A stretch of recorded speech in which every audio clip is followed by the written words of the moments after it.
মুসা নবীর উম্মত 200 বছর পর্যন্ত শরীয়তে পাওয়া যায় নাই। 200 বছর পরে তার ইন্তেকাল হয়ে গেল।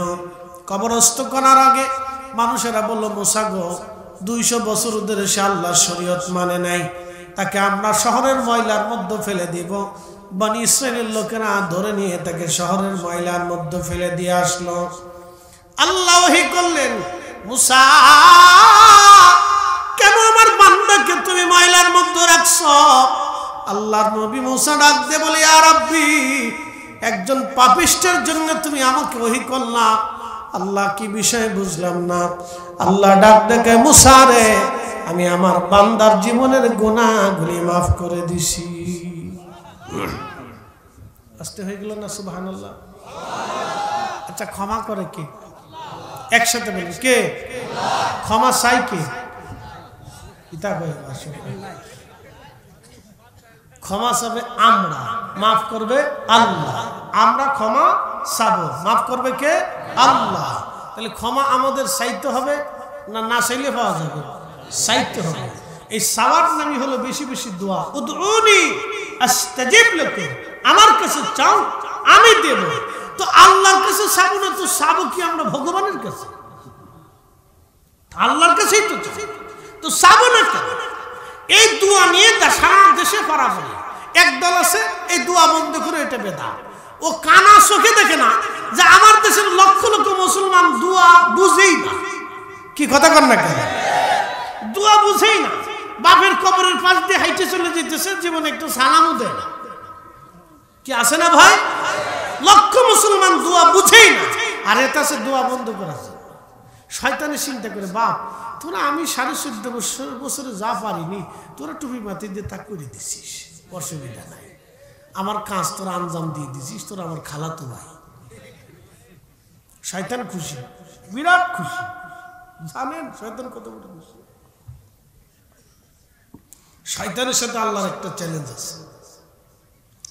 শয়তানরে যখন কানা মিনাল কাফিরিন বলে আল্লাহ তাড়িয়ে দিলেন যে দূরা, তুই কাফিরদের অন্তর্ভুক্ত, তখন শয়তান বলে, ইয়া রাব, 9 লক্ষ বছর তোমার সেজদা দিছি, বিনিময়ে কিছু পাই না। বলে, কি চাস? 3টে জিনিস দেবা। তখন যদি মাফ চায় তো কপালে মাফ এসে যায়। 3টে জিনিস দেবা। আল্লাহ তো সব জানে, তো 3টে জিনিস দেবা। বলে, কি চাস? 1 নম্বর, কিয়ামত পর্যন্ত হায়াত দিবা। তা দিলাম। আর কি চাস? ইয়া রাব্বি, আমার তাম দুনিয়া তসররুফ করবো, ঘুরে ঘুরে চলে আসবে 1 সেকেন্ড, 1 মুহূর্তের ভিতরে, শক্তি দাও। হ্যাঁ, তা দিলাম। আর কি চাস? বলি, ইয়া রাব্বি, তোমার বান্দার রক্তের শিরার ভিতর দিয়ে ঢুকে কালবের মধ্যে বসে বসে ধোঁকা দেওয়ার তৌফিক দাও, শক্তি দাও। বলে, আল্লাহ বললেন, তাও দিলাম। সহিহ বুখারীতে আসছে, বান্দার কালবের এখানে বসে শয়তান ধোঁকা দিতে থাকে, মাহফিলে বসিস না, চলে যায়, সুদ খা, ঘুষ খা, আকাম কর, কুকাম কর, ফায়সা কাজ। বলে, কি করবি? ইয়া রাব, তোর ইজ্জত জালালের কসম, তোর একটা বান্দাকে বেহেশতে ঢুকতে দেব না, গুনাহ করাই ছাড়া। এই জন্য নবীরা ছাড়া সব পাপী, নবীরা ছাড়া সবাই গুনাহগার। ওর চ্যালেঞ্জ ও ঠিকই রাখছে। ইয়া রাব, তোর ইজ্জত জালালের কসম করি, তোর প্রত্যেকটা বান্দাকে গুনাহ করা। আল্লাহ তখন জালালি হয়ে ধমক দিয়ে বলেন, এই শয়তান, আমি আল্লাহর ইজ্জত জালালের কসম করে বলতেছি, তুই গুনাহ করাবি আর আমার বান্দা মাফ চাইতে দেরি হবে, আমি মাফ করতে দেরি করব। সুবহানাল্লাহ। আসতে হয়ে গেল না? সুবহানাল্লাহ। আজ জোরে সুবহানাল্লাহ, সুবহানাল্লাহ। একসাথে বলি, আল্লাহু আকবার। দয়া কার? আল্লাহ। এখন মাফ যদি না চান তো পাবেন কি জাতা? এই জন্য যারা দোয়া বন্ধ করে দিচ্ছে, ওরা শয়তানের কাজ আঞ্জাম দিতেছে। বুঝলে বুঝপাতা, নাহলে তেজপাতা, বুঝে যাবে। এদেশে আলেমদেরকে আল্লাহ দোয়া বন্ধ করার জন্য পাঠায়নি, আল্লাহ দেশে আলেমদেরকে বন্ধ, পতিতালয় বন্ধ করার জন্য পাঠাইছে। আমরা এটা পারি নাই। আল্লাহ আলেমদেরকে দেশে পাঠিয়েছিল সুদ বন্ধ করার জন্য, একটা কিস্তির দোকানও বন্ধ করতে পারিনি। কি কথা কর না কেন? পারছি, পারি নাই। বিনিময়ে আমরা আর দোয়া বন্ধ করছি, নবীর দুরূদ সালাম বন্ধ করে দিছি, করছি, আমরা এগুলি বন্ধ করতেছি আর ভাবতেছি বিরাট বড় পাতিলের আতঙ্ক, নামের আগে লেখে বাতিলের আতঙ্ক, এইটা সেটা। তো 36 লাইন থেকে লক পড়তে পড়তে দিন চলে যায়।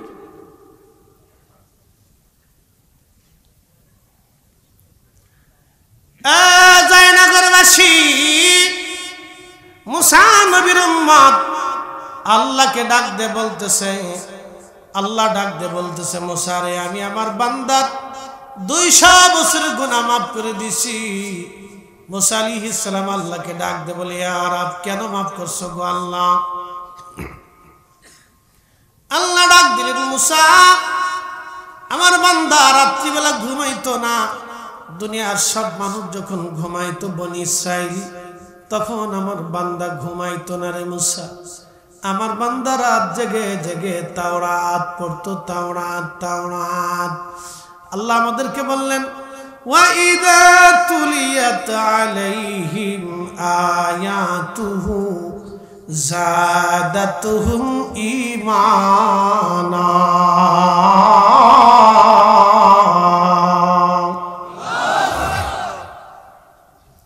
যখন তোমাদের সামনে কোরআনের আয়াতগুলি তেলাওয়াত করা হবে, তখন ঈমানদারের ঈমান যাদাতুহুম ঈমানা, ঈমানদারের ঈমান বেড়ে যাবে।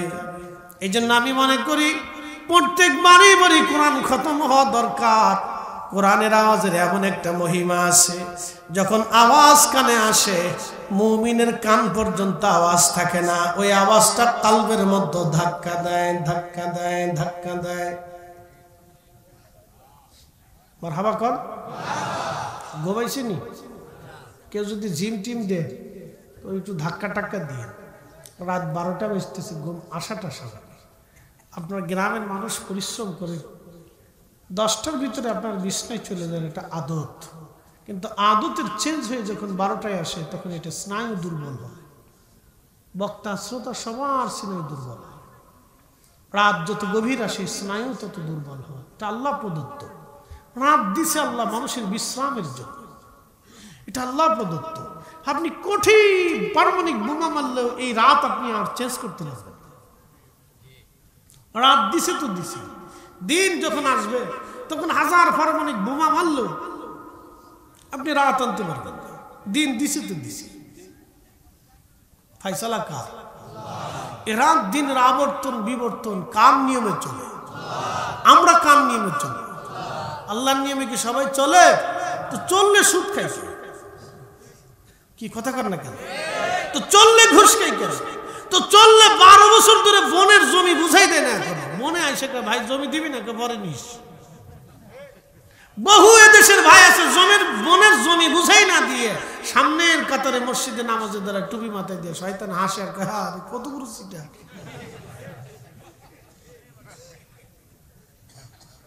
শোনেন, আমি আসল ওয়াজ করতেছি,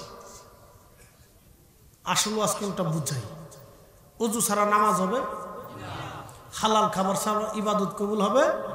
তাহলে এবার বুঝে যান, আসল ওয়াজ করাইতেছি, যেটা করলে কাজ হবে। আমি আরো পরিষ্কার করে বুঝাই।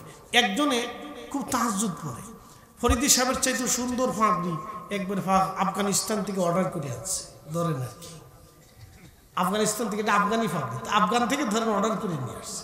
তো অর্ডার করে আনার পর এই ফাঁকনি সুন্দর করে বাঁধছে, যে ফরিদি সাহেব বাঁধছে তো আমিও আর ঢক করে বাঁধবো।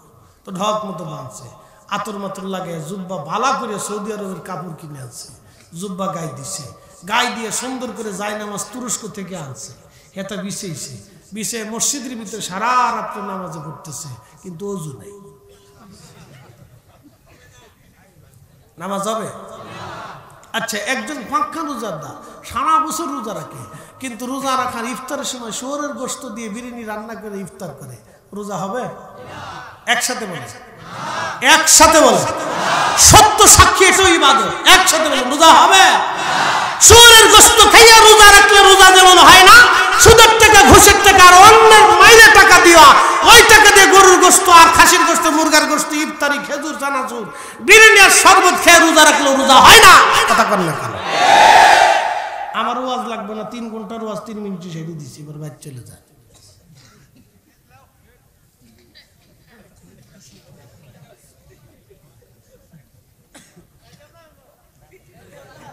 যাইতেন না নি? আচ্ছা অসুবিধা নেই, শরীরে কারেন্ট আসার জন্য সামনে একটা জিনিস আছে, এটা পরে, এটা হলে কারেন্ট টাইপ আর কি। এই জন্য হালাল, একসাথে বলেন কি? জোরে বলেন কি? এর কোনো বিকল্প? আপনি কম খান, হালাল খান। চা পাচ্ছেন না, শুধু গরম পানি দিয়ে খান, হালাল খান।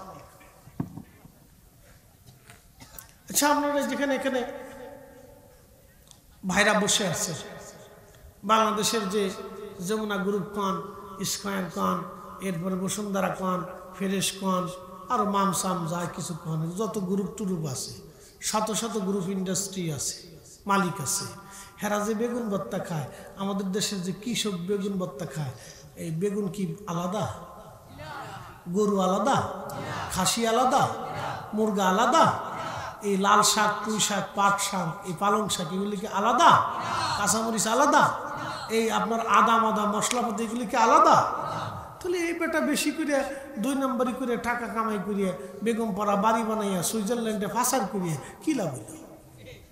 আমি যে বেগুন ভর্তা খাই, হে তো হে বেগুন ভর্তা খাই, আমার যে আলু ভর্তা হেরুসি আলু ভর্তা, আমার যে ডাল হেরুসি ডাল, আমার যে খিচুড়ি হেরো একটু খিচুড়ি, এই একটু মশলাপাতি একটু বেশি বসি দিয়ে আগুন পাগুন পাঙ্কু চুঙ্কু করে খাই, এই আর কি। কি কথা কর না কেন? কোনো লাভ, কোনো লাভ নাই। হিসাব করে দিই, কোনো লাভ নেই। হালাল খা, যা খাইলে সারাদিন করে একবার যদি আল্লাহ বলে ডাক দেন তো কবুল হবে, আর হারাম খাইয়া সারা জীবন আল্লাহ ডাকলে কবুল হবে। তাহলে এই ক্ষেত্রে আমাদের দেশের দিন মজুর, আমার দেশের রিক্সাওয়ালা, আমার দেশের ভ্যানওয়ালা, আমার দেশের কামলা, আমার দেশের কৃষক, আমার দেশের সাধারণ ব্যক্তি, আমার দেশের খেটে খাওয়া মানুষ, আমার দেশের মধ্যবিত্ত, আমার দেশের নিম্নবিত্ত, সবাই হালালের ভিতরে আছে। এরা বুঝতে হলে এরাই হলো দেশের অরিজিনাল মানুষ। কথা কোন ঠিক কিনা? অথচ ডিসি অফিসে গেলে কৃষকের দাম নাই। এদেশে আইন করে দেওয়া উচিত ছিল, ডিসি অফিসে কৃষক গেলে চেয়ার ছেড়ে ভালো করে বসতে দিতে হবে। এই কৃষকই আমার দেশের বড় সাধক, কিন্তু এদেশে আইন হয়েছে উল্টে, মালটুস যে বেশি দিতে পারে সে না অফিসের দাম আছে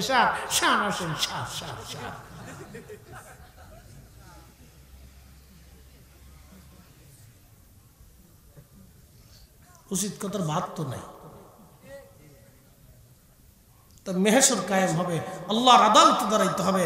আল্লাহর নবী বলছেন উম্মত দুনিয়াতে যারা সম্মানিত হবে, কিছু মানুষ কিয়ামতের ময়দানে লাঞ্ছিত হবে। দুনিয়াতে গঞ্জিত হবে কিছু মানুষ, কিয়ামতের ময়দানে তারা নূরের টুপি পরা থাকবে। না হলো না, একসাথে বলেন আল্লাহু আকবার। গরিব বানাইছে, শুকরিয়া আদায় করেন, অসুবিধা নাই, শুকর আদায় করেন। ওয়াজ কি চলবে? আচ্ছা আরেকটু ওই তো সিলেটি ভাষা, ওই তো ইনশাআল্লাহ ওই তো আমাদের এই জগন্নাথপুরের জীবনে প্রথম মাহফিল গেছি, তখন তো সাথে এই রাস্তার চিনতাম না, এখান থেকে যে আপনার ফেরি ছিল, তখন এই রাস্তা ছিল। তো সিলেটের ওই বিশ্বনাথ দিয়ে জগন্নাথপুরে গেছি, বাজারে যা আরো কদ্দূর জন্য কইতেছে যাইতে। তা আমি বললাম যে বাজারের নাম কি? একদিন বাজার কত দূর? বাক্কা দূর। আমি তো জীবনে প্রথম আসি, বাক্কা কি? এসব বাক্কা দূর, তখন সাবু বুঝলি এসব বাক্কা দূর, বাক্কা কি? বাক্কা দূর। তো আরেকজনে বুঝছে যে হুজুর তো নতুন আসছে, তো এটা সব বাক্কা মানে বহু দূর হয়েছে কাজ, ভাষা একটা শিখলাম আজকে। তো প্রত্যেক মায়ের ভাষাই শুনবে মাশাআল্লাহ। চট্টগ্রামে গেলে দুইজনে যদি ঝগড়া করে তো দুনিয়াতে কিছু বুঝতেন না, যেটা কোন দেশে আসলে, এটা কোন দেশ, এটা কি বাংলাদেশের অঙ্গরাজ্যের কোন দেশ আলাদা কিনা কিছু বুঝতেন না, কি যে কইব কিছু বুঝতেন না। ভাষা শেষ। বাংলা ভাষা তৈরি হয়েছিল ভারতের নদিয়া, লালন পালন যশোর, কুষ্টিয়া, ঝিনাইদহ। ভাষা খুব সুন্দর, খাচ্ছ, যাচ্ছ, নাচছ, ঘুমোচ্ছ, খুব সুন্দর। এরপর আহত হয়েছে কুমিল্লার নোয়াখালী, পানির হানি। এরপরে নিহত হয়েছে যে চট্টগ্রামে জায়গা, আর দাফন কারণ হয়েছে খাগড়াছড়ি, বান্দরবান। বাংলা ভাষা শেষ। একটু একটু পরে ভাষা চেঞ্জ হয়। প্রিয় উপস্থিতি হাজিরিন, মুসা নবী ডাক দেখায়, আল্লাহ 200 বছরের গুনাহ তুমি মাফ করলা কোন কারণে আল্লাহ? আল্লাহ ডাক দেখে, মুসা রে, তাওরাত পড়তো আমার বান্দারা জেগে জেগে। আমি আল্লাহ তাওরাত পড়ার সময় আমার আখিরি নবী, আমার রহমতের নবী, পেয়ারা মেহবুবের নাম মুহাম্মদুর রাসূলুল্লাহ সাল্লাল্লাহু আলাইহি ওয়াসাল্লাম যেখানে পেয়েছে, আমার বান্দা এই নামের মধ্যে চুমা লাগাইতো, চোখের মধ্যে লাগাইতো, বুকের মধ্যে লাগাইতো। সেই জন্য আমি আমার বান্দা 200 বছরের গুনাহ আমি আমার আখিরি নবীর কারণে মাফ করে দিয়েছি। একবার জোরে বলা যাবে কে মারহাবা? মাফ করছে কে? আল্লাহর জিজ্ঞেস, আল্লাহ কে রে মাফ করছে? তুমি কোন কৈফিয়ত? ওনার কাছে দয়া লাগছে, মাফ করে দিছে। ওনার দয়া। কার দয়া? আল্লাহর দয়া। এদেশে কত মানুষের চোখ নাই, জিজ্ঞেস আল্লাহ চোখ কেন দিলেন? বলে চোখ দেয়নি, যদি চোখ সবাইরই দিতাম, কানা যদি কাউরে না বানাইতাম, তাহলে মানুষ ভাবতো, জানতো না যে কানা বলে কিছু আছে। চোখ যে নষ্ট হয়ে যায় মানুষ জানতোই না। বলে রোগ কেন দিলা? বলে রোগ না দিলে মানুষ ফেরাউনের মতো হয়ে যেত। কথা ঠিক আছে না ভাই? রোগ যদি না হতো তাহলে ফেরাউনের মতো হয়ে যেত। এই জন্য শরীরের রোগ দিয়ে আল্লাহ দুর্বল লোকে। বাংলাদেশে পৃথিবীর বড় বড় ডাক্তার, যে ক্যান্সার বিশেষজ্ঞ, সেও ক্যান্সার আক্রান্ত হয়ে যায়। যে হার্ট বিশেষজ্ঞ, সেও হার্টে আক্রান্ত হয়ে মরে যায়। ফয়সালা কার? আল্লাহ। ফয়সালা কার? ফিরে যাব কার কাছে? আল্লাহর কাছে যেতে হবে। হযরত মুসা নবীর উম্মতের গুনাহ মাফ হয়ে গেল। আল্লাহ ডাক দে বলে, মুসা আমার বান্দারে তুমি ময়লা থেকে উঠে এনে গোসল করাও, জানাজা দাও, দাফন দাও, শহরের ময়লা থেকে নিয়ে আসো। আমি আমার বান্দার গুনাহ মাফ করছি, আমি আমার বান্দার গুনাহ মাফ করে দিয়েছি। আমার আল্লাহ নবীর উসিলায় মুসা নবীর উম্মতের গুনাহ মাফ হয়ে গেল। এটা আল্লাহর দয়া, আল্লাহর দয়া। হযরত শেখ সাদির জীবনের গুনাহ মাফ হয়ে গেল, আল্লাহর দয়া। নবীজি সহিহ বুখারীর মধ্যে বলেন, আল্লাহর একজন বান্দি পতিতার ব্যবসা করত। টাকার বিনিময়ে মহিলা দেহ ব্যবসা করত। পৃথিবীর সবচেয়ে নিকৃষ্ট নারী হলো সেই নারী যে টাকার বিনিময়ে দেহ ব্যবসা করে। আর নিকৃষ্ট পুরুষ হলো সেই পুরুষ যে টাকা দিয়ে অন্য নারীর দেহ ভোগ করে। দুটোই নিকৃষ্ট, আন্দা গন্দা পাসা। লা হাওলা ওয়ালা কুওয়াতা ইল্লা বিল্লাহ, আস্তাগফিরুল্লাহ আযীম, লা হাওলা ওয়ালা কুওয়াতা ইল্লা বিল্লাহ। তো মহিলা কাস্টমারের জন্য, পতিতার মহিলা কাস্টমারের জন্য দাঁড়িয়েছে। তো দেখে একটা কুকুর হাঁপায় হাঁপায় জিহ্বা বের করে যাচ্ছে। শোনেন, আরবের আবহাওয়া খুব শুষ্ক। এটা নাকের ভিতর দিয়ে যখন ঢুকে, মুখের ভিতর দিয়ে যখন ঢুকে, তখন কলিজার শ্বাস এগুলো শুকায় আসে। জিহ্বার গোড়াটা দিয়ে, কোনা দিয়ে, নাকের ভিতর দিয়ে শুকায় আসে। খুব রুক্ষ আবহাওয়া। যারা হজে গেছেন তারা জানবেন, খুব মারাত্মক রুক্ষ আবহাওয়া। নাক টাক দিয়ে ভিতর দিয়ে বের হয়ে আসে। তো যাই হোক, এই জিহ্বার গোড়া টোড়া কলিজা টলিজা দিয়ে শুকায় আসে। তো পানির অভাবে কুকুর তৃষ্ণায় ছটফট করে জিহ্বা লিলি যাচ্ছে। তো পতিতা নারীর খুব মায়া লাগছে। আরে একটা কুত্তা পানির জন্য কষ্ট পাচ্ছে, তার পায়ের চামড়ার মোজা খুলে কুয়ার ভিতর থেকে পানি উঠেছে। পানি উঠাইয়া এই পতিতা নারী কুকুরকে পানি পান করানোর কারণে রাসূল করিম সহিহ বুখারীতে বললেন, আল্লাহর বড় মায়া লাগলো, আল্লাহর বড় দয়া হয়ে গেল। আমার রব, আমার আল্লাহ পতিতা নারীর জীবনের সব পতিতার গুনাহগুলি, জেনার গুনাহগুলি আমার আল্লাহ সাথে সাথে মাফ করে দিয়ে এই পতিতাকে আমার আল্লাহ জান্নাতি বানায় দিল। জোরে বলেন, আরো জোরে বলেন। দয়া কার? যদি আল্লাহ আপনাকে মাফ করে দেয় খুশি না বেজার?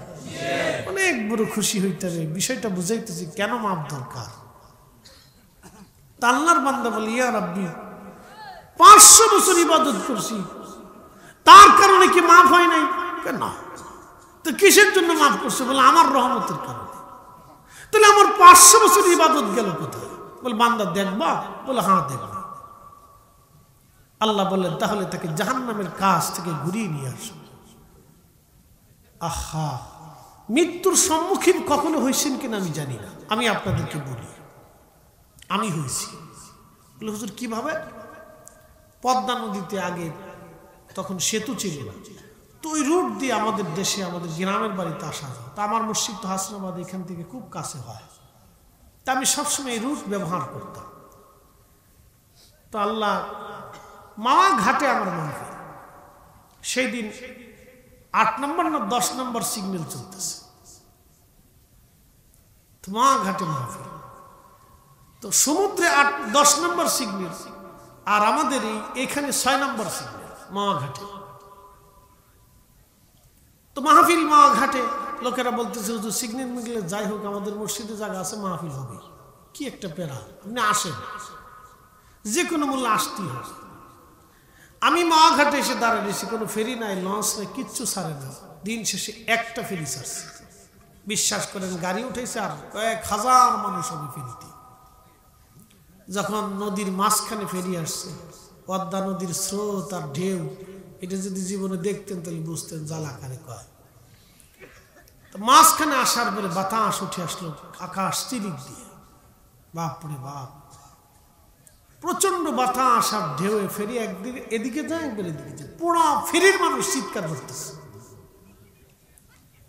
পোড়া ফেরির মানুষ চিৎকার করতেছে। আর সানেন যে ছিল ফেরির ড্রাইভার, সে হরেন চাপ দিয়ে ধরে রাখছে, মনে হচ্ছে 20 মিনিট সে হরেন চাপ দিয়ে ধরে রাখছে, মানে সে বুঝাইতেছে আমরা বিপদে আছি, ঘাটে তোমরা রেডি হও, যে কোনো সময় ফেরি ডুবে যাবে, এই মানুষ বাঁচাইতে হবে। ও হরেন চাপ দিয়ে ধরে বসে রেখেছে, ভো ভো পো পো ওর আওয়াজ চলতেছে, একবার এদিকে একবার এদিকে, মানুষ চিৎকার যে যারে পড়তেছে। এক বাসের উপরে এক ট্রাকের সাথে ঘষা মশা ধাক্কা মাক্কা লাগতেছে, এক বিকট শব্দ। বিশ্বাস করে সেই দিন প্রত্যেকটা মানুষের কলিজা শুকাই গেল, আমি নিজে আমার কলিজা শুকাই গেল।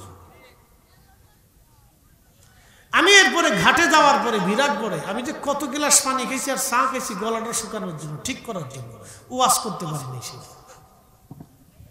মাহফিল হয়েছে কিন্তু ওয়াজ করতে পারি না, কথা বলতে পারি না, গলা শুকায় আসতেছে। তো মৃত্যুর ভয়ে যে কত কঠিন সেদিন আমি নিজে বুঝছি, যে গলা পর্যন্ত শুকিয়ে যাওয়ার পর আমি পানি খাই, চা খাই, কাজ হয়, শুকায় গেছে ভিতর।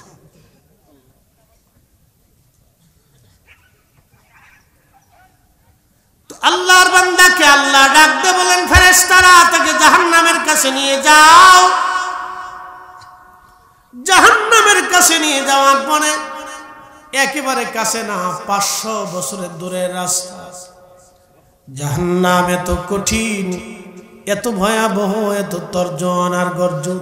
নবীজি বললেন 70,000 বছর আগে জাহান্নামের উপর থেকে মালিক ফেরেশতা একটা পাথর জাহান্নামের নিচে ফেলেছিল। ওই পাথরটা জাহান্নামের নিচে আসতে 70,000 বছর লেগে গেছে। এই কঠিন জাহান্নামের ইন্ধন হবে মানুষ আর পাথর, মানুষ আর পাথর, মানুষ আর পাথর। আল্লাহ বলেন, ইন্নাল্লাযীনা কাফারু মিন আহলিল কিতাবি ওয়াল মুশরিকিনা ফি নারি জাহান্নাম খালিদিনা ফিহা। আমার রব বললেন, নিশ্চয়ই যারা কাফির এবং মুশরিক এবং আহলে কিতাবের অন্তর্ভুক্ত যারা ইহুদি খ্রিস্টান, তারা জাহান্নামের এমন লেলিহান শিখাতে থাকবে, কোনদিন জাহান্নাম থেকে বের হতে পারবে না। জাহান্নামীদের খাবার হবে জাক্কুম ফল, যেটা কাঁটা যুক্ত খাবার। আপনারা দেখবেন আরবে মরুভূমিতে এই কাঁটা যুক্ত খাবার হয়। এটা মরুভূমির উট, এই খাবারটা গ্রহণ করে খায়। আল্লাহ মানুষের প্রচন্ড ক্ষুধা লাগার পরে খাবারগুলি যখন দিবে, মানুষের এই খাবার যখন চাবে গলার মধ্যে গিলবে, মাছের কাঁটা বিঁধলে আপনাদের কেমন যন্ত্রণা হয় বুঝেন। এটা তো সাধারণ একটা কাঁটা, আর এই কাঁটাগুলি গলার মধ্যে যে বিঁধে যাবে, বেরু হবে না, ভিতরেও ঢুকবে না। এইভাবে বছরের পর হাজার হাজার বছর ধরে যন্ত্রণা চলতে থাকবে। তাদের পানি পান করানো হবে, কঠিন গরম পানি। নবীজি বলেছেন পানি যখন তাদেরকে ঢালা হবে, তাদের ঠোঁটগুলি জিহ্বাগুলি গলে গলে যাবে, আবার ঠোঁট জিহ্বা বার হয়ে যাবে। আহা, কঠিন আগুনগুলি শরীরের বাহির থেকে পড়বে না, জাহান্নামের আগুনগুলি কলিজার ভিতর থেকে ধরে ধরে বাহিরে আসতে থাকবে। আপনি যেমন কয়নাগুলি আগুনে পোড়াইলে আঙ্গার হয়ে যায়, লোহা আগুনে পোড়াইলে লাল হয়ে যায়, এরকম মানুষ জাহান্নামের আগুনে লাল হয়ে যাবে, লাল হয়ে যাবে, লাল হয়ে যাবে, কালো হয়ে যাবে, লাল হয়ে যাবে, কালো হয়ে যাবে। কঠিন শাস্তি, বড় কঠিন। নবীজি বললেন, উম্মত ও আমার উম্মত, আমি জাহান্নাম দেখার জন্য মেরাজের রাত্রিবেলা যখন গেলাম জাহান্নামে, যাওয়ার পরে দেখি কিছু মানুষের পেট অনেক বড় বড়, খড়ের পালার মতো বড় বড় উঁচু। এই পেটের ভিতরে সাপ বিচ্ছুগুলি কিলবিল করতেছে, সাপে বিচ্ছু দিয়ে পেটের মধ্যে কামড় মারতেছে, দংশন করতেছে। আল্লাহর বান্দা গগন বিদারী চিৎকার মেরে মেরে কাঁদতেছে। আল্লাহর নবী ডাক দিয়ে বলেন, জিব্রাইলেরা কারা? জিব্রাইল বলল, ইয়া রাসূলুল্লাহ, এরা হলো সুদখোর। দুনিয়াতে যারা সুদ খাইতো, আল্লাহ তাদেরকে অনন্তকালের জন্য জাহান্নামে এইভাবে শাস্তি দিতেছে। তাদের পেটগুলি খড়ের পালার মতো বড় বড় হয়েছে, আর পেটের ভিতরে সাপ বিচ্ছু দেওয়া হয়। গগন বিদারী জোরে জোরে আওয়াজের চিৎকারে জাহান্নাম ভারী হয়ে যাচ্ছে, কিন্তু সাহায্য করার মতো আজ আর কেউ নাই। জিব্রাইল বলল, হুজুর আপনার উম্মতকে বলেন তারা যেন সুদ না খায়, হারাম না খায়। যারা হারাম খাইতো, সুদ খাইতো, তাদের কবরে জাহান্নামে এরকম কঠিন শাস্তি দেওয়া হয়। আল্লাহ নবী বললেন, সাহাবীরা, জাহান্নামে তো কঠিন, জাহান্নামের আগুন এত ভয়াবহ, কলিজার ভিতর থেকে পুড়ে পুড়ে পুড়ে পুড়ে সারা শরীর লাল হয়ে যাবে, কিন্তু চামড়া পুড়ে ঝলসে যাবে না, শরীরগুলি লাল হয়ে যাবে। আল্লাহ এইভাবে মারতে থাকবে। আবার জাহান্নামের ভিতরে আযাবের ফেরেশতারা তাকে ধরে নিয়ে তার মাথার মধ্যে পাথর দিয়ে আঘাত করবে। পাথর দিয়ে আঘাত করার কারণে মাথাগুলি একেবারে শেষে মগজ বের হয়ে যাবে, আবার মাথা হবে, আবার মাথার মধ্যে তাকে মারা হবে। তার হাত পাগুলি এইভাবে মারা হবে, শিক লোহার শিক দিয়ে তাকে পেটানো হবে। কঠিন বড় শাস্তি। সেই দিন জাহান্নামে কারো মৃত্যু হবে না, জান্নাতে কারো মৃত্যু হবে না। আল্লাহর নবী বললেন, হাসরের ময়দানে মৃত্যুটাকে আমার আল্লাহ জবাই করে দিবেন, আর কোনোদিন কেউ মারা যাবে না। মৃত্যুকে আল্লাহ হত্যা করবেন, কখনো আর কেউ মারা যাবে না। জাহান্নাম অবশ্যই হবে, জাহান্নামের শাস্তি বড় কঠিন। 500 বছর দূর থেকে জাহান্নামের গর্জন তর্জন শোনা যাবে। আল্লাহর বান্দাকে যখন জাহান্নামের 500 বছর দূরে নেওয়া হলো, প্রচন্ড গর্জন আর তর্জন শোনার পরে তার কলিজা একেবারে শুকায় গেল। এত পরিমাণে কলিজা শুকাইল, পানির তৃষ্ণা আসে, একেবারে দুর্বল হয়ে গেল। আল্লাহ বলেন, ফেরেশতারা তাকে ছেড়ে দাও, দেখো আমার বান্দা কি করে। পানি খোঁজার জন্য সারা ময়দান তন্ন তন্ন করে খুঁজতে লাগলো। ঠিক এমন সময় আল্লাহ বললেন, ফেরেশতারা রে, তোমরা এক পেয়ালা পানি নিয়ে ময়দানের এক পাশে দাঁড়াও। একজন ফেরেশতা এক পেয়ালা পানি নিয়ে ময়দানের পাশে দাঁড়িয়ে গেল। দাঁড়িয়ে যাওয়ার পর এই বান্দা দৌড়ে এসে বলল, ইয়ার ও আল্লাহর বান্দা, তোমার হাতে কি পানি? বলে, হ্যাঁ। ওই পানিটা তুমি আমারে দিয়ে দাও। বলে, পানি দিতে পারি, বিনিময় দেওয়া লাগবে। বলে, আল্লাহর দরবারে এই প্রন্ত মাঠে আমি কোথায় বিনিময় খুঁজে পাবো? বলে, আল্লাহর বান্দা তোমার কাছে কি নেক নাই? বলে, হ্যাঁ নেক আছে। কত বছর নেক আমল করেছো? বলে 500 বছর ধরে আল্লাহর ইবাদত করেছি। বলে 500 বছরের নেক আমলে দিয়ে দাও, তুমি এক পেয়ালা পানি নিয়ে চলে যাও। কলিজা এইভাবে তার শুকিয়ে গিয়েছিল। আল্লাহর নবী বলতেছেন, আল্লাহর বান্দা এক পেয়ালা পানির বিনিময়ে 500 বছরের নেকি বিক্রি করে দিল। এক পেয়ালা পানির বিনিময়ে 500 বছরের নেকি যখন বিক্রি করে দিয়েছি, তখন আমার আল্লাহ ডাক দে, বান্দা তুমি কি বুঝছো আমি কেন রহমতের কারণে ক্ষমা করছি? আল্লাহর বান্দা বলল, আল্লাহ বুঝি নাই। আল্লাহ বলেন, বান্দারে মাত্র এক পেয়ালা পানির জন্য তুমি 500 বছরের নেকি আজ বিক্রি করে দিলাও। ও বান্দা, দুনিয়াতে তোমারে 500 বছর কত পানি পান করাইছি, আমি সব পানির হিসাব লাগবে না, তুমি এক পেয়ালা পানির হিসাব দিয়ে আজকে জান্নাতে চলে যাও। আল্লাহর বান্দা সেজদার মধ্যে পড়ে বলে, ইয়া রাব্বি, এক পেয়ালা পানির হিসাব দেওয়ার সক্ষমতা আমার নাই আল্লাহ, বুঝছি আপনার দয়ার কারণে আপনি মাফ করে দিয়েছেন, দয়ার কারণে মাফ হয়েছে, দয়ার কারণে মাফ হয়েছে। কখনো তোমাকে যদি ভুলি, হেদায়েতের আলো জেনে নিয় কাছে তুলি, ঠাই দিও প্রিয়তম অগমহিয়ান, তুমি রহমান, তুমি মেহেরবান, অন্ধ গাহে না শুধু তোমারি গুণগান, বুঝে বুঝে না তবু শান, তুমি রহমান, তুমি মেহেরবান। প্রশ্ন করতে পারেন ফরিদি হুজুর, আল্লাহকে কি করে খুশি করা যায়? আল্লাহকে দান করলে খুশি করা যায়, ইস্তিগফার করলে খুশি করা যায়। আল্লাহকে যদি খুশি করতে চান আপনি বেশি বেশি ইস্তিগফার করবেন। আল্লাহকে যদি খুশি করতে চান আল্লাহর রাস্তায় নিজের মালগুলি দান করবেন। আল্লাহকে খুশি যদি করতে চান আল্লাহর আনুগত্য করবেন। আল্লাহ বলেন, বান্দা তুমি এক পেয়ালা পানির হিসাব দাও, তুমি এক পেয়ালার বিনিময়ে 500 বছরের নেকি বিক্রি করেছ।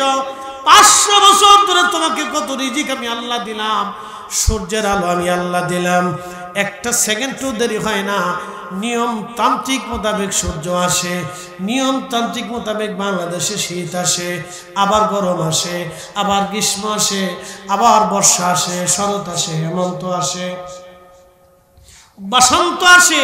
নিয়মতান্ত্রিক মোতাবেক আল্লাহ প্রত্যেক বছরের সময় হইলে সিলেটের আপনাদের জগন্নাথপুরের হাওরে আমার আল্লাহ, সুনামগঞ্জের হাওরগুলিতে আমার আল্লাহ পানি দিয়ে ভরে দেয়। কোথার থেকে পানি আসে? কে দিল? আল্লাহ নিজে দিলেন। কোটি কোটি মন মাছ হলো, এই মাছগুলি কে খাওয়াইলো? আল্লাহ খাওয়াইলো।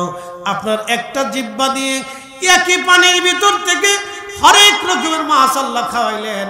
মাছ খাওয়ানোর জন্য আপনি 1 কেজি চালও আপনি আপনার বিলের মধ্যে ছাড়েন নাই, নদীর মধ্যে ছাড়েন নাই, সুরমা নদীতে দেন নাই, আপনি একটা নদীর ভিতরেও আপনি 1 কেজি চাল দেন নাই।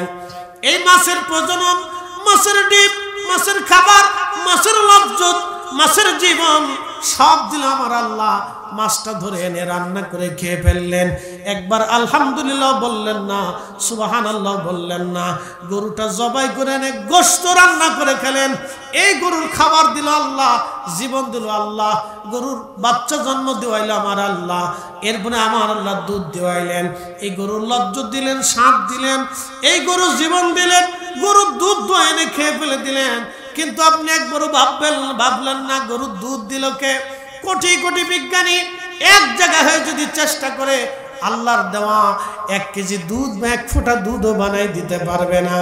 কোটি কোটি বিজ্ঞানী যদি এক জায়গা হয়, মৌ পোকা যে মধু বানায়, বিজ্ঞানীরা 1000 চেষ্টা করলে মৌ পোকার মতো মধু বানাই দিতে পারবে না। এই মৌ পোকারে মধু বানানোর জন্য জ্ঞান বুদ্ধি দিয়ে দিলেন আমার আল্লাহ, আর বলে দিলেন শিফাউল লিন্নাস, এই মধু হলো মানুষের জন্য শেফা। মরুভূমির ভিতরে খেজুর গাছ লাগায় আল্লাহ খেজুর খাওয়াইলেন বছরের পর বছর ধরে মরুভূমির ভিতরে খেজুর গাছ লাগাইয়া আল্লাহ খেজুর আপনাকে খাওয়াইলেন। এই মরুভূমির ভিতরে এই খেজুরগুলো হলো মিষ্টি। আল্লাহ এই ফলটা খাওয়ার সঙ্গে সঙ্গে আপনার শরীরে পুষ্টিগুণ ছড়াই দিলেন আমার আল্লাহ। বন্ধু, একই জিহ্বাদি হরেক রকমের ফল আল্লাহ খাওয়াইলেন। একই মাটির ভিতর থেকে হাজার কোয়ালিটির ঘাস উদ্ভিদ খাদ্য আমার আল্লাহ উৎপন্ন করে মানুষকে খাওয়াইলেন। খাইলেন কিন্তু বিসমিল্লাহ বললেন না, আলহামদুলিল্লাহ বললেন না। আপনার বাড়ির কুকুর রাত্রিবেলা পচা গোলা খায়, সকালবেলাও পচা গোলা আপনি তাকে দেন। আপনার বাড়ির উঠানে শীতের মধ্যে থর থর থর থর করে কাঁপে, তারপর আপনার বাড়ি পাহারা দেয়, জানে আমার মালিক আমার সকালবেলা খাবার দিবে, রাত্রিবেলা খাবার দিয়েছে, আমি মালিকেরটা খাইছি কিন্তু মালিকের সাথে বেঈমানি করব না। আমরা আল্লাহরটা খাইলাম, আল্লাহর দেওয়া জীবন পাইলাম, আল্লাহর দেওয়া রাত পাইলাম, আল্লাহর দেওয়া দিন পাইলাম, কিন্তু আমরা ওই মালিকের সাথে বেঈমানি কইরা আমরা ওই আল্লাহর সাথে নাফরমানি করলাম, আল্লাহর হুকুম আমরা আদায় করলাম না। কথা কর না কেন? তাহলে কুকুরের চাইতেও আমরা নিকৃষ্ট হয়ে গেছি। বলেন ঠিক না বেঠিক? বলেন। কুত্তা তো বেঈমানি করে না, কিন্তু আমি তো মালিকের সাথে বেঈমানি করে ফেলছি। তারপরেও আল্লাহ আদর করে বলে, বান্দারে তোরে তো আমি আদর করে বানাইছি, তোর চিন্তা নাই, তুমি ভুল করছো, আমার কাছে ফিরে আসো। আপনি চিন্তা করতে পারবেন? তুমি ভুল করছো, তুমি ফিরে আসো। আমাদের দেশে বাণিজ্য মেলা হয় না? ঢাকাতে বাণিজ্য মেলা চলতেছে। পৃথিবীর বিভিন্ন দেশ থেকে পণ্য সামগ্রী বাণিজ্য মেলাতে আসে। তো মদিনাতে এরকম বাণিজ্য মেলা হয়েছে। তো মহিলারা বাণিজ্য মেলায় গেছে মাল কেনার জন্য। এক মহিলা তার বাচ্চা হারাই ফেলছে। তো বাচ্চা পায় না। মেলার ভিতরে এত মানুষ, কোথায় বাচ্চা পাবে? বহু চেষ্টা করার পরে বাচ্চা খুঁজে পাইছে। তো মহিলা বাচ্চাটাকে জড়িয়ে ধরে আনন্দে কাঁদতেছে। মানা খুব আনন্দে কাঁদতেছে। তো কাঁদতেছে, আল্লাহ নবী দৃশ্য দেখে বললেন, সাহাবীরা মহিলা কেন কাঁদে? বলে, ইয়া রাসূলুল্লাহ, বাচ্চাটা হারিয়ে গিয়েছিল, বাচ্চা খুঁজে পাওয়ার আনন্দে আতিশয্যে মা বাচ্চাকে কোলে নিয়ে কাঁদতেছে। আল্লাহ নবী বললেন, এই কান্না কি দুঃখের না সুখের? বলে, ইয়া রাসূলুল্লাহ, কান্নাটা সুখের কান্না। নবীজি বললেন, ও সাহাবীরা, ওই মহিলা তো মা, মায়ের দরদের চাইতে 99 গুণ দরদ আমার আল্লাহর কাছে রেখে দিয়েছে। না না, আরো জোরে বলেন আল্লাহু আকবার। কার কাছে রাখছে? আল্লাহর কাছে রাখছে। বান্দা যখন গুনাহ করে সে আল্লাহ থেকে জুদা হয়ে যায়, যখন আল্লাহর কাছে মাফ চায়, আমার আল্লাহ এই মহিলাকে এই বাচ্চা পাওয়ার পরে যেইভাবে খুশির আতিশয্যে কাঁদতেছে, আমার আল্লাহ ওই বান্দাকে ওই আরো 99 গুণ দয়া দিয়ে ভালোবাসা দিয়ে আমার আল্লাহ বান্দাকে রহমতের কোলে টেনে নিয়ে আদর করে বান্দার জীবনের গুনাহকে মাফ করে দেয়। একসাথে বলেন, একসাথে জোরে বলে। খুশি হয়েছেন না বেজার হয়েছেন? কুত্তা নাফরমানি করে? জোরে বলেন। কুত্তা বেঈমানি করে? আপনার বাড়ির বিড়াল বেঈমানি করে? খাবার যাই দেন আপনার কম্বলের মধ্যে এসে শুবে, আর ইঁদুর পাইলেও রক্ষা নেই, কারণ ও মালিকের সাথে বেঈমানি করে না। কিন্তু আপনি কত বছর আল্লাহর সাথে নাফরমানি করছেন, হিসাব করেন। যান, ও আর শেষ, বাড়ি যাই হিসাব করেন। আজকে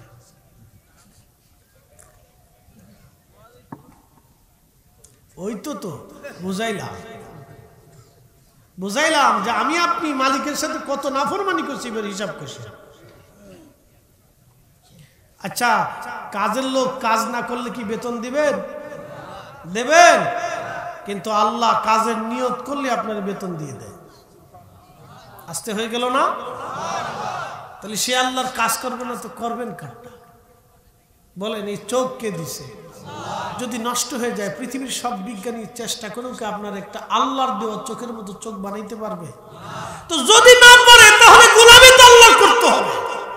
কি কথা কর না কেন? তাহলে গোলামিটা তো আল্লাহর হতে হবে। কুকুর বেঈমানি করে না, বিড়াল বেঈমানি করে না, আপনার বাড়ির গাভী আপনার সাথে বেঈমানি করে নাই। করছে?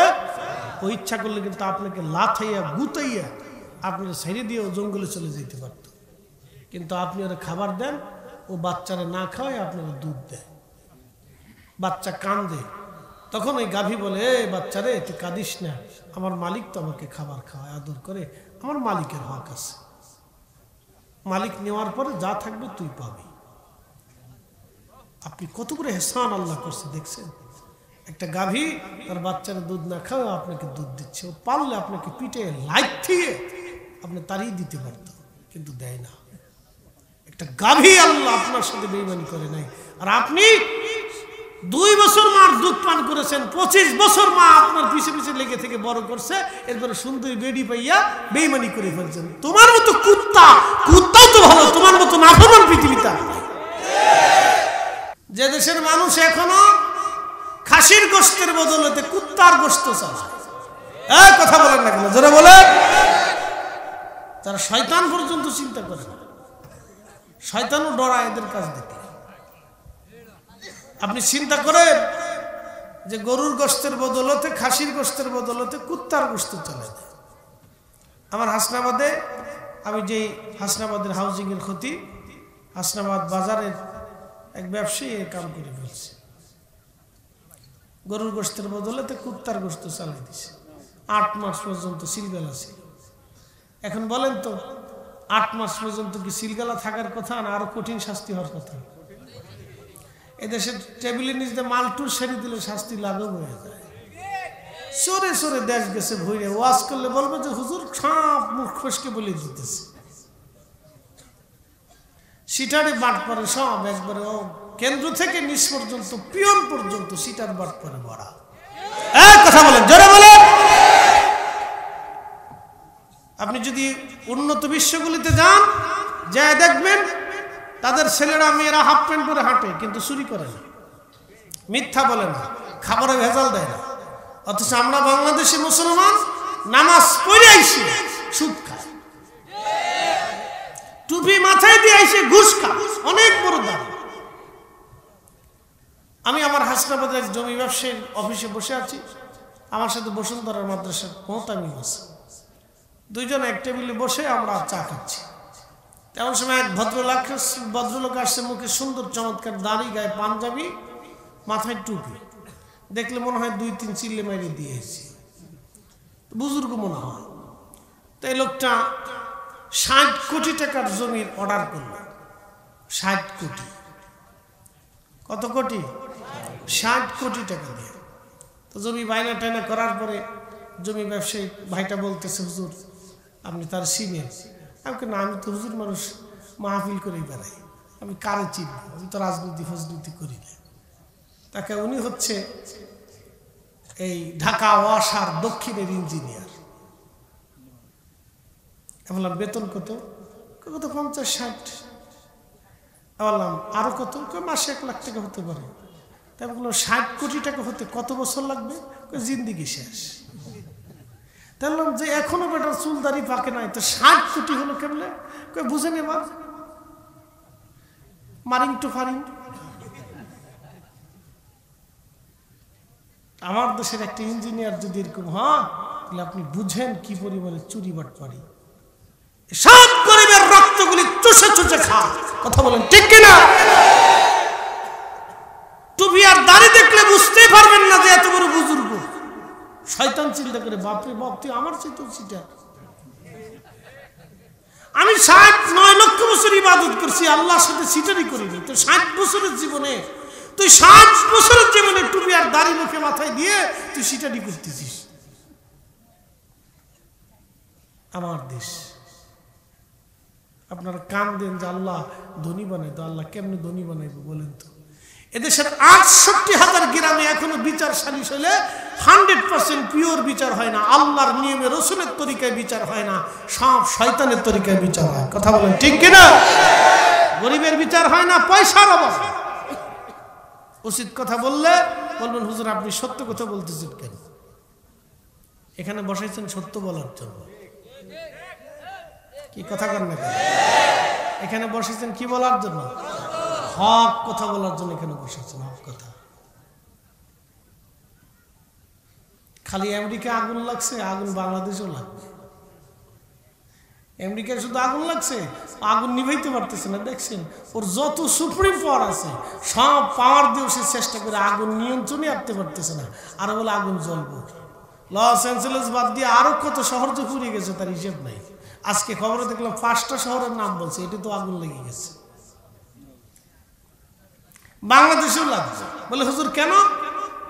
এজন্যই লাগবে। এদেশের ৬৮,০০০ গ্রামে এখনো ন্যায় বিচার হয় না।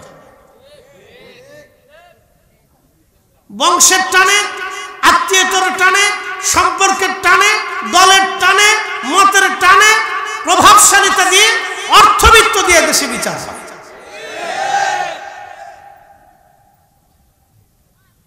এদেশে বিচার হয়। এই জন্যই খোদার গজব। আল্লাহ রাসূলের কাছে এক মহিলাকে, কষ্ট হইতেছে না আপনাদের? এই কথা শোনার দরকার আছে না ভাই? হ্যাঁ, একদল হুজুর আছে তো খালি মিলাদ বন্ধ করো, হ্যাঁ তার কাজ হলো মিলাদ বন্ধ করার জন্য উঠে এসেছে। কি কথা কন না কেন? আর একদল আছে নারাই রিসালাত ইয়া রাসূলুল্লাহ স্লোগান ফালতু, এটা বন্ধ করে দাও। আরে সূরা ইয়া রাসূলুল্লাহ স্লোগান বন্ধ করার জন্য আল্লাহ তোমারে পাঠায় নাই, আল্লাহ পাঠিয়েছে দেশে পতিতালয় বন্ধ করার জন্য। তুমি তা পারো না আমার রাসূলের নাম বন্ধ করতে আসছো।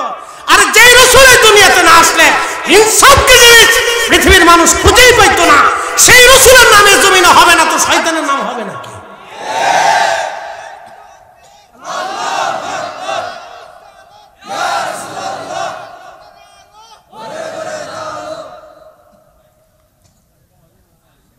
আমার এত দলিল লাগবে না, আমি বিনা দলিলে বুঝি। আমি বিনা দলিলে বুঝি। এদেশের লক্ষ লক্ষ মানুষ ইয়াবা, গাঁজা, ফেন্সির ব্যবসা করে। আমাদের উচিত ছিল ওদের বাড়িঘর সহ পুরাইয়া একবার কবর সহ পুরাই দেওয়া। বলে হুজুর কারণ কি? ওর ১৪ গোষ্ঠী আগুন ধরাই দেবে। ওই ব্যবসা করার সাহস পাই কি করে? সাহস এদেশের অধিপতিরা, সমাজপতিরা তাদেরকে সুযোগ দেয়, রাজনীতিবিদেরা তাদেরকে সুযোগ দেয়।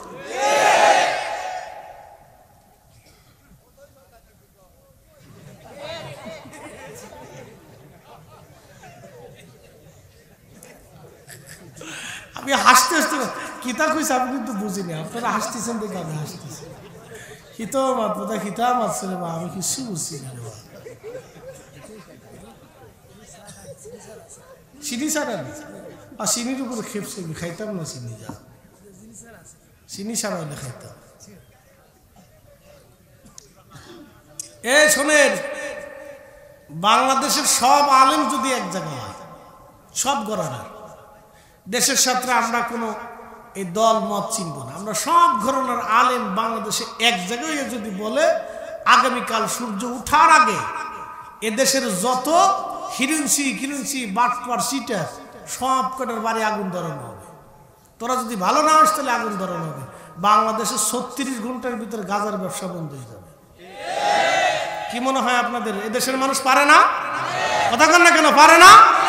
৩৬ ঘন্টার ভিতরে দেশে গাঁজা, ইয়াবা, ফেন্সির ব্যবসা বন্ধ হয়ে যাবে। ৩৬ ঘন্টার ভিতরে কোনো ব্যাপার না, মাটির ভিতর থেকে উঠে নিয়ে আসবে, মাটি খুঁজে উঠে নিয়ে আসবে। যারা সমর্থন করবে তাদের বাড়ি আগুন ধরানো হবে।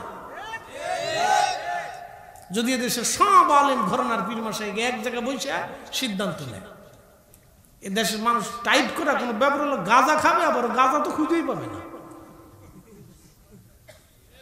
কি কথা খারাপ কিছু ভাই? বন্ধ করার দরকার ওইগুলা হেতা বন্ধ করবার এসে কোরআন খতম দেয়, এটা বন্ধ করো, এটা বেদাত। তুমি বেদাত চোখে দেখো, তুমি হাজার হাজার যুবক ধ্বংস হয়ে যেতেছে, এটা চোখে দেখো না? কি কথা কর না কেন? উনি এসে কোরআন খতম বন্ধ করাতে, আল্লাহ ওনার মনে ইজারা দিয়ে দিচ্ছে আর কি। ইজারা বুঝছেন না আপনারা? আল্লাহ ওনার ইজারা দিচ্ছে, এটা বন্ধ করো।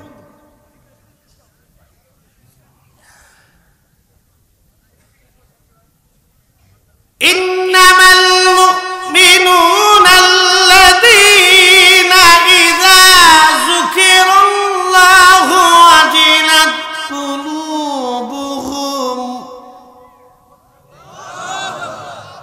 কার কালাম? কোন ঝুট আছে? মুমিন তারা যাদের অন্তরে আল্লাহ স্মরণ আসার সাথে সাথে আল্লাহর ভয়ে অন্তরগুলি কাঁপতে থাকে।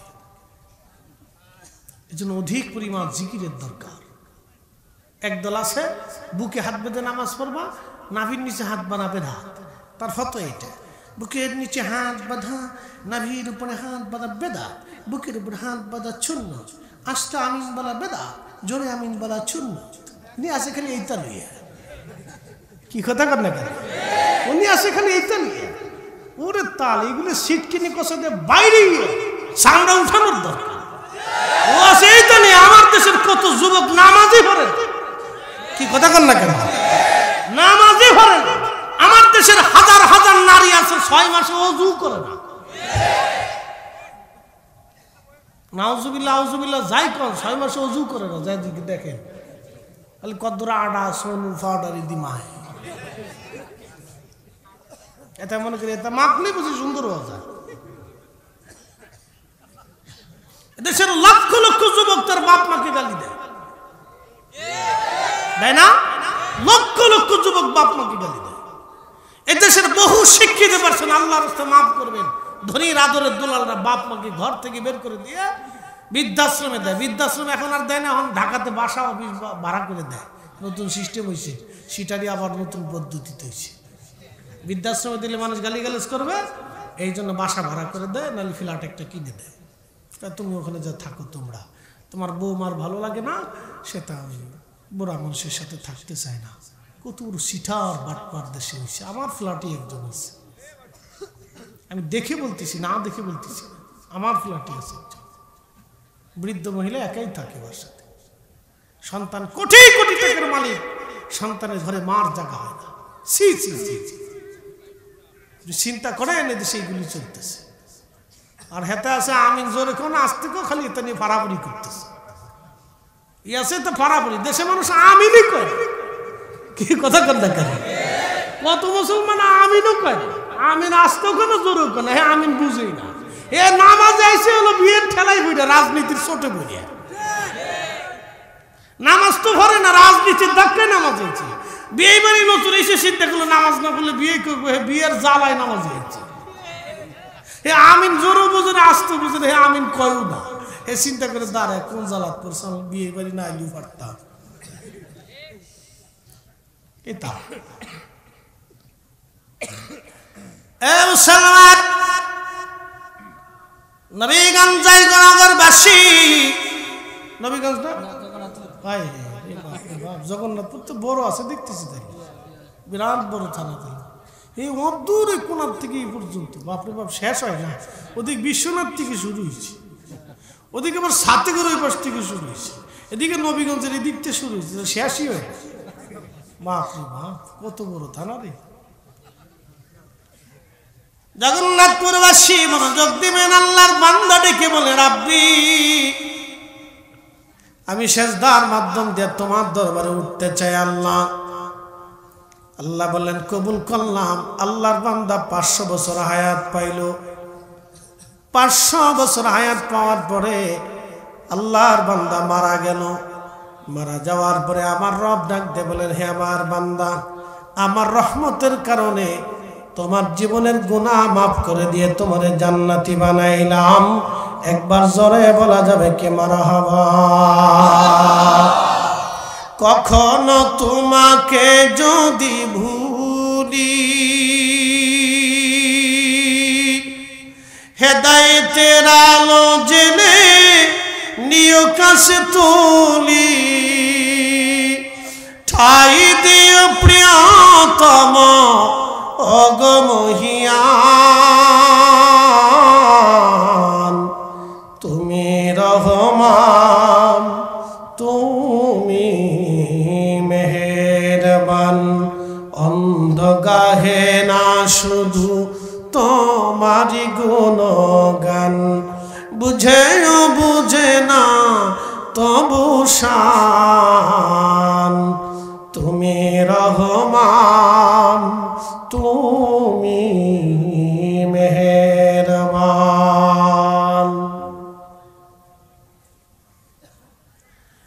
জয়নগরবাসী আল্লাহ ডাক দেয় বলে বান্দা জীবনের গুনাহগুলি আমি আল্লাহ আমার রহমতের কারণে মাফ করে দিলাম। আল্লাহর বান্দা ডাক দেয় বলে ইয়া রব 500 বছর ধরে যে ইবাদত করলাম তার হলো কি? আমি কি ইবাদতের কারণে ক্ষমা হয় নাই? আল্লাহ ডাক দেয় বলেন না রে বান্দা, ইবাদতের জন্য ক্ষমা হয় নাই। আমি রব আমার রহমতের দিকে তাকায়া তোমার জীবনের গুনাহ মাফ করে দিয়েছি। একবার জোরে বলেন আল্লাহু আকবার। কোন কারণে? বান্দা ক্ষমা হবে আমরা জানি না ভাই আমার। কোন জন্য আল্লাহ ক্ষমা করবে আমাদের জানা নাই, কিসের জন্য আল্লাহ মাফ করবে আমরা তাও জানি না। হযরত আল্লাহর ওলি শেখ সাদী রাহমাতুল্লাহ আলাইহি, আল্লাহর ওলি ইন্তেকালের পরে একজন আল্লাহর ওলি স্বপ্ন দেখলো, সাদী তোমার সাথে আমার রব আমার আল্লাহ কেমন আচরণ করেছে। সাদী ডাকতে বলল, ওগো আল্লাহর ওলি, আমার রব আমার আল্লাহ আমার জীবনের গুনাহগুলি মাফ করে দিয়েছে। বলে সাদী কি কারণে আল্লাহ তোমাকে ক্ষমা করছে বলো। সাদী ডাক দিয়ে বলল, আল্লাহর বান্দা গো, আমি আমার রসুলের শানে নাত শরীফ লিখেছিলাম, বালাগাল উলা বিকামালিহি কাশাফাত দুজা বিজামালিহি হাসুনাত জামিউ খুসালিহি সাল্লু আলাইহি ওয়া আলিহি। আমার রব আমার আল্লাহ ডাক দিয়ে বলে, সাদী তুমি কবিতা লিখেছিলা, আমার রসুল খুশি হয়েছিল, খুশি হওয়ার কারণে আমি আল্লাহ তোমাকে মাফ করে দিলাম, আমার রহমতের গুণে আমি আল্লাহ তোমাকে মাফ করে দিলাম। সাদী তোমার জীবনের বাকি ইবাদত আমার পছন্দ হয় নাই, আমি আল্লাহ তোমারে মাফ করে দিলাম। বন্ধু, সাদীর জীবনে ক্ষমা হয়ে গেল আমার নবীর দুরূদ শরীফ লেখার কারণে, নাত শরীফ লেখার কারণে, আমার রসুলের প্রশংসা করার কারণে সাদীর জীবনের গুনাহ মাফ হয়ে গেল। এই জন্য আল্লাহ রসুলের কোনো বিষয়কে ছোট করে দেখা যাবে না।